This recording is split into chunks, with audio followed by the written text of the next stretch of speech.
It's the new year, and One Detroit is back. We're in Midtown at the Block. Coming up, Nolan Finley and Stephen Henderson join me. Plus, as people build new businesses to attract their friends and their family, they come from other places. And so it's almost like they've imported other cities' culture right into the heart. Eric Thomas on his op-ed that went viral, exploring the need for black spaces in downtown and Midtown. And we'll end with a specialty pizza joint that serves up a new business model, giving neighborhood employees ownership. I'm Christy McDonald. Stay with us. One Detroit is coming up. Masco Corporation is proud to manufacture innovative and environmentally friendly products for the home. Delta faucets, craft-made in Merillat cabinets, and Behr brand paints have all been designed with you in mind. Masco and its family of companies, serving Michigan communities since 1929. Support also provided by the W.K. Kellogg Foundation, a partner with communities where children come first. The Cynthia and Etzel Ford Fund for Journalism at Detroit Public TV. The Detroit Journalism Engagement Fund, Business Leaders for Michigan, and by How does diversity bring energy to us all? At DTE Energy, we believe that it's the contributions of all that build great communities. As a company, we grow stronger by welcoming the unique perspectives of everyone. As community members, we support our state's broad culture and heritage. From working closely with women and minority-owned suppliers to embracing our local cultures, DTE Energy is powering diversity. The DTE Energy Foundation is a proud sponsor of Detroit Public Television. Also brought to you by Ally, NISSAN Foundation, and viewers like you. Thank you.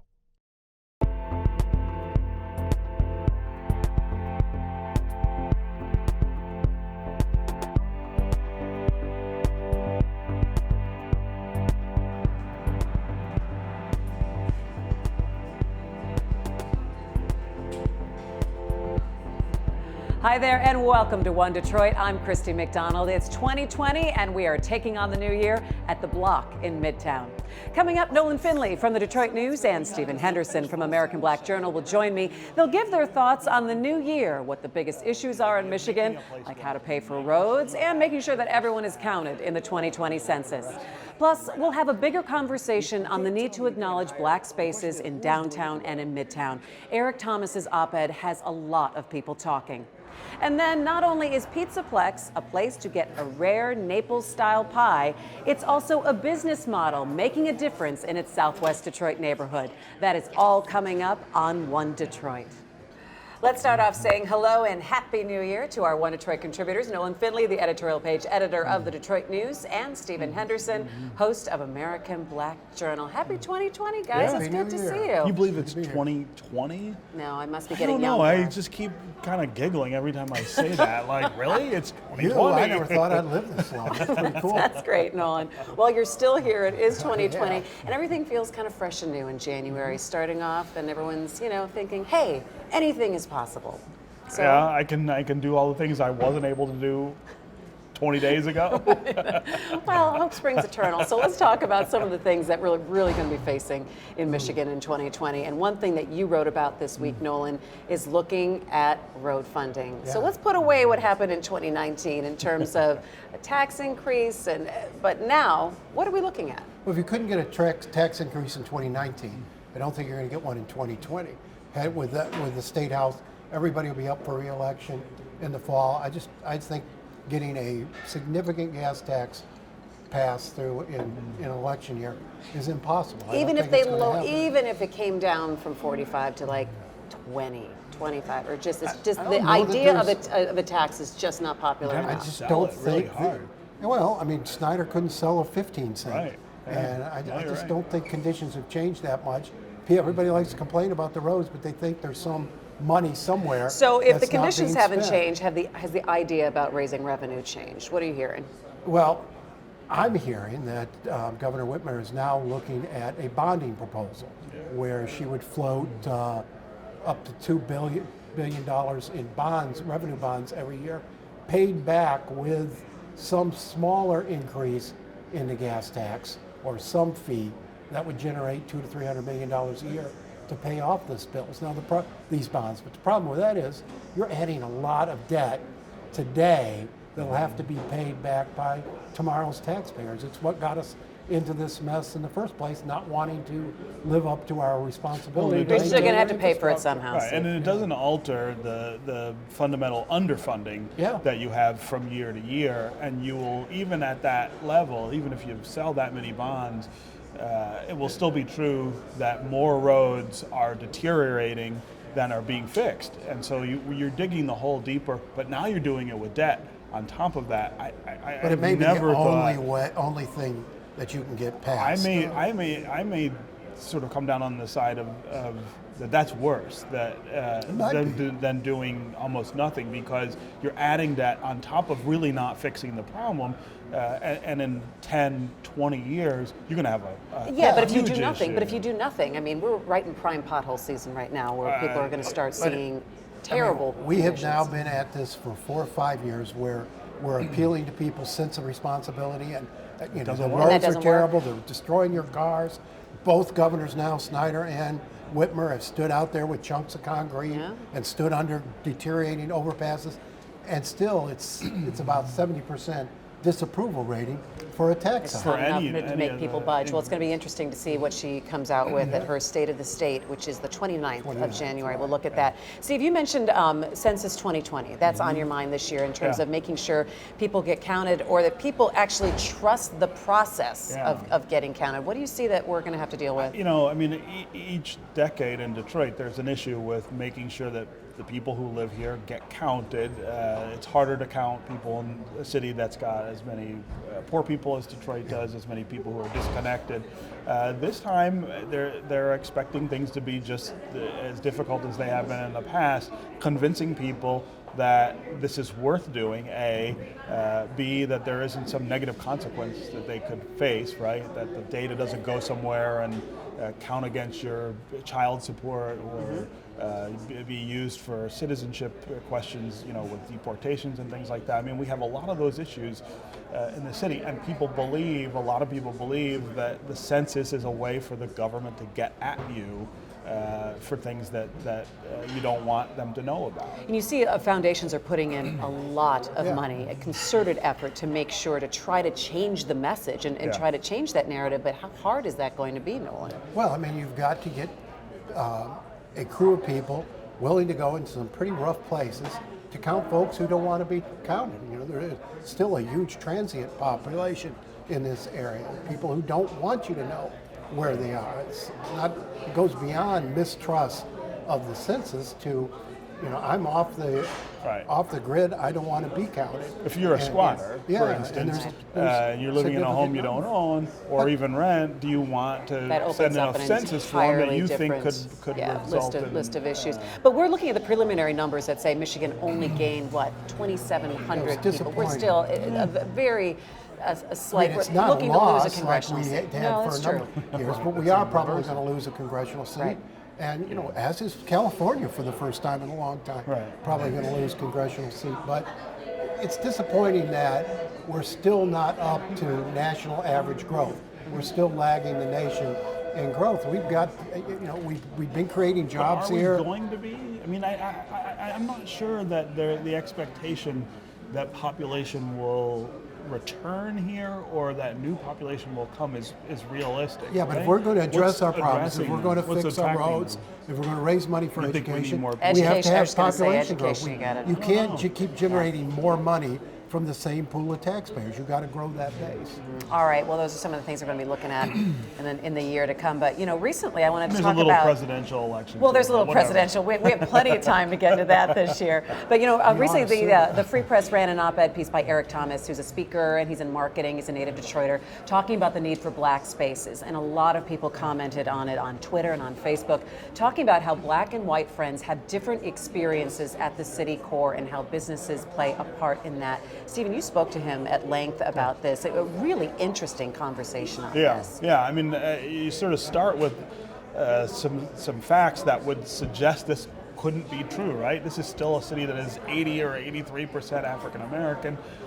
Most of the political leadership and the cultural leadership is African American, and yet there are places you can go, especially in the downtown and Midtown, sort of 7.2 square mile area that's really experiencing change and development, where you just don't see as many African American faces. All right, well, let's go ahead and take a look at your conversation. Viscerally, I think I had the feeling and the gut reaction. Yeah. Right? You find yourself in places where it looks so different. I mean, over the last 5 or 6 years, I grew up in a city where you could go anywhere and you could feel welcome, not about just the complexion, but in the tonality and the way people spoke and the way people carried themselves and the types of music. Now you can go in places and it feels almost entirely foreign. As people build new businesses to attract their friends and their family, they come from other places. And so it's almost like they've imported other cities' culture right into the heart. But those are cities that don't have the demographic makeup. And so intentionally or unintentionally, you feel neglected, disregarded. Yeah. And then, of course, there is the how do people treat people who are unlike them, right? If you skip all of Detroit, you come from Oakland County, you skip all of Detroit, land in the middle, you're going to act like an Oakland County person. But we have historically felt uncomfortable in the region around us. And so now the region around us is inside of us. Is inside the city. So let's be clear. You're not saying that we should be unwelcome in the way that we respond to new people who want to be here. You're not saying that new people shouldn't come to Detroit, shouldn't want to be part of the place. You're talking about the way in which that happens and the sort of necessary attention to where you are, who you're around, and whose culture you might be having an impact on. I think it's one of those, I think if you were to go to another country, if you went to India, and you were in a party and there were no Indian people there, I think you start asking questions. Am I doing something to make the Indian people feel uncomfortable? Right. Detroit is almost Africa, right? It's 80% African American. If you're in a place, and I don't even say you have to have 80% black people in that space, but if you have 2 black people out of 100 people, you have to start asking questions of yourself. What am I doing to make this space not welcoming? It's easy to not think about that because it kind of looks like where you come from, but you're not at home, right? And so going into someone's house, you kind of wonder where their family is. That's kind of what I'm thinking. It is strange to me if I go to a place where I know there's a type of culture, I kind of want that culture. And it feels weird to say you love Detroit grit, you love Detroit hustle, as though Detroit grit and hustle doesn't come from a type of people. Detroit is not a gritty urban landscape. Detroit is full of gritty urban people that have had their mark on the city. If you love grit, if you love hustle, if you love creativity, if you love sound and music and soul, you love people, not buildings. And so in order to preserve the rich cultural, spiritual history of the place, you have to have those people in there. Yeah. So when you say preserve black spaces, talk a little more about what you think that means, how we do that, and how that might change this dynamic that we see unfolding. So I think there's 2 different things to think about, right? There are places that are culturally black, right? You talk about like Shrine of the Black Madonna, you talk about Baker's Jazz Cafe. These are places that are culturally, richly black. And then you have other places where they might be new, but they're in a city that is 80% black, and so they should have at least appreciation for the types of people that were there before and are still there. If there are over 200,000 middle-class Detroiters, which there are, your spaces don't hold 200,000 people, so there could be at least a representation of that community. It's not saying, like, Detroiters can't afford what you have. There are Detroiters. And so when we talk about preserving spaces, patronizing, supporting, celebrating, including is important. Yeah. And then when we have new places, what are you doing that reflects back into the community to say, we love you, and it has to be more than just Motown. I think everybody's excuse, they just turn on some Motown and assumes that's all you need. Yeah, we'll show up, right? It's like, bro, that was the 60s, right? There are things that have happened since. So in these new spaces, you do see a lot of folks struggling with the idea of where they are and who should be there. If you had advice for a store owner, a restaurant owner in these sort of new parts of the city with new people, a quick list of things that you thought they could be doing different, what would it look like? I think, you want to hire from the community so the people who are the face of your organization connect with the community. I think that has to be more than security guards. I think people have decided that the only way they're going to include black people in their spaces is get black security guards. The merchandise, right? right? Keep your cousins out of here, right? It's like, chill. I think that I think one of the main things to change the tone of a space is to change the music in the space, right? Like, what does it sound like? What does it feel like? Is there hustle? Is there bustle? And then get with people who have had long-standing understanding of how to make people feel welcome. We have hair salons. We have places like Savannah Blue that have incredible staff that come right out of the community. You can't tell me you can't hire and create great service when I have seen it work. So at some point, you need to create there is a restaurant association, right? There are co-ops of stores and facilities. The question is, who is doing it well? How do we create collaboration with those people? And then how do we share a workforce that makes us all feel included? And I think it really comes down to that, so we can have real conversations, real banter, and feel really safe inside of those places. Yeah, I also feel like one of the things that needs to happen is that some of the new folks and new businesses that are locating in the city need to experience the parts of the city that they're not experiencing, right? Yeah. Don't just skip over everything and come to downtown or Midtown. Maybe go to Livernois, maybe go to the east side, maybe go far west, and try to experience a little more of the city so that you're more comfortable with it to begin with. We could do a good job as Detroiters of welcoming people in, and talking to people and connecting with them and sharing our cultural resource.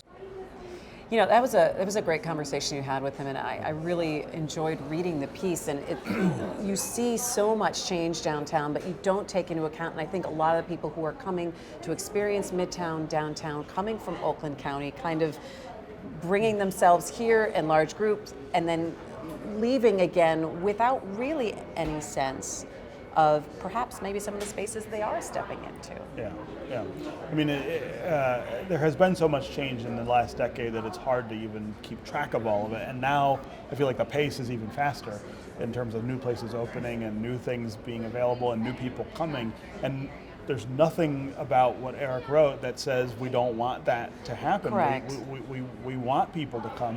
But this is a city that has a very distinct identity, an ethnic identity, a demographic identity that I think feels not just left out of some of that, but also disrespected by it, right? It's unacknowledged by some of the people who are here. And I think some of the merchants who are opening places, some of the people who are creating these spaces need to just be more mindful of that ethnic and demographic dynamic when they do that. And it brought to mind, Nolan, the column that you wrote, now how many years ago did you say? 5 years ago, about kind of the two Detroits, really. Yeah, where are all the black people? And I think it's still true.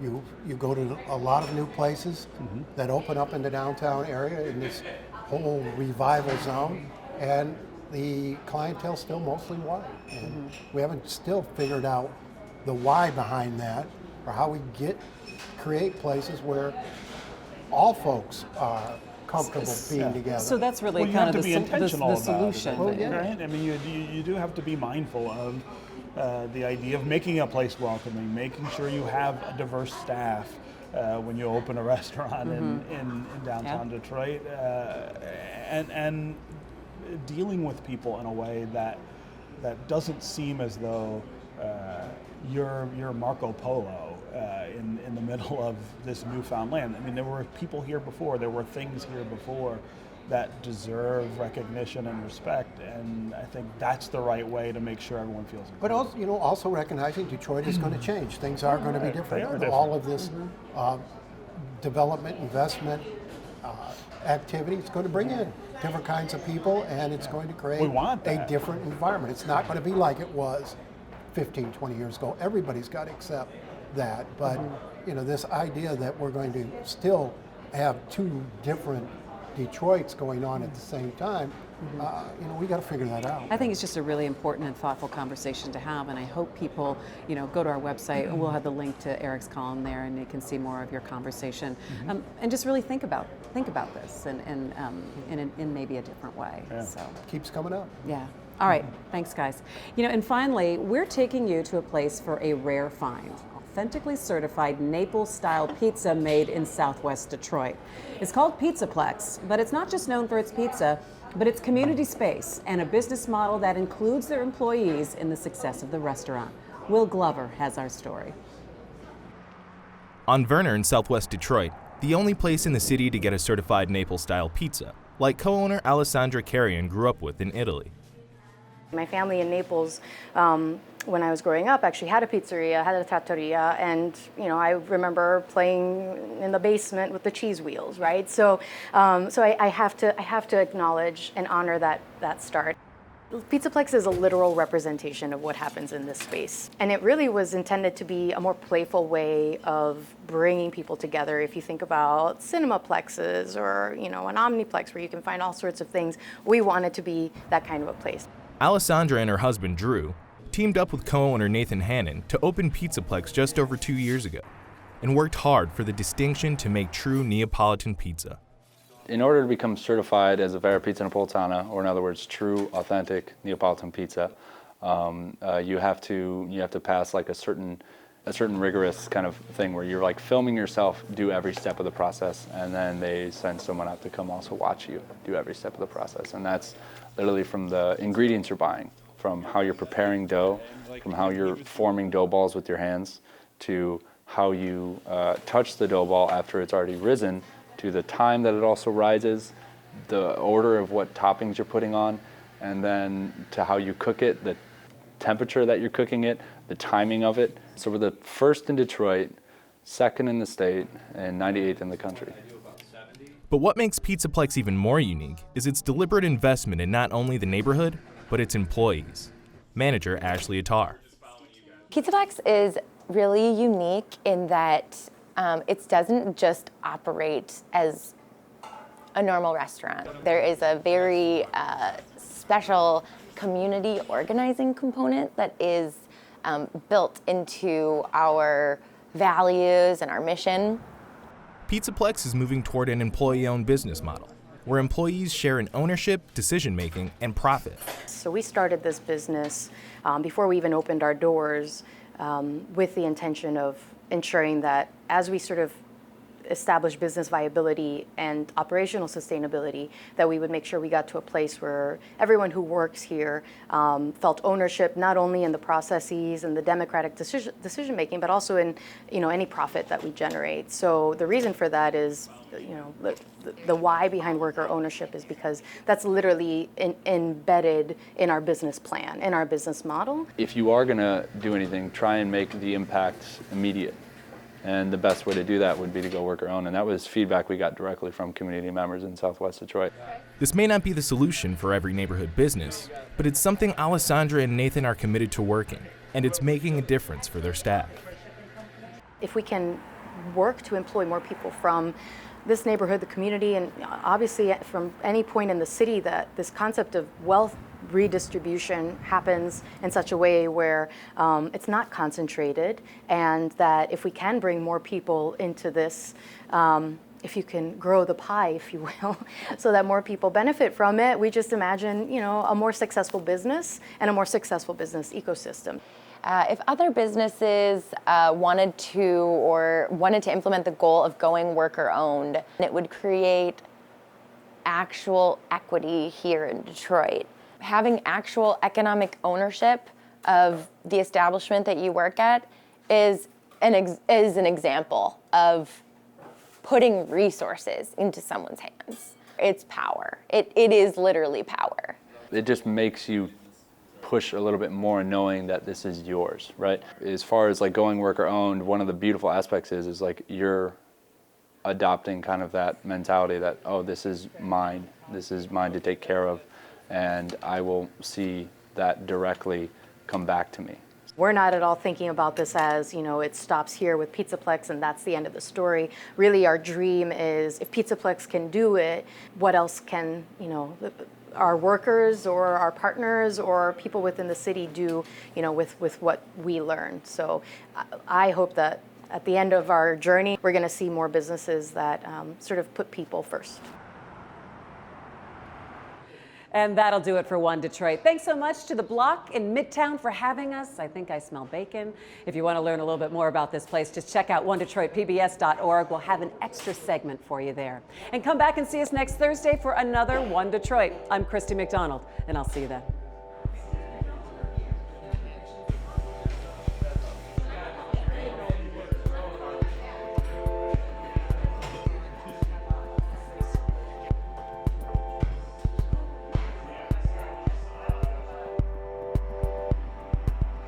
You can find more at onedetroitpbs.org or subscribe to our social media channels and sign up for our One Detroit newsletter.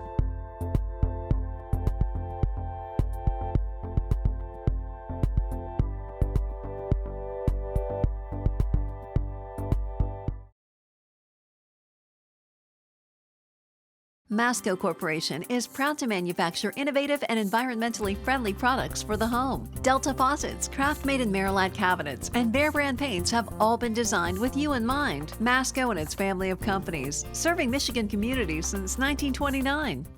Support also provided by the W.K. Kellogg Foundation, a partner with communities where children come first. The Cynthia and Etzel Ford Fund for Journalism at Detroit Public TV.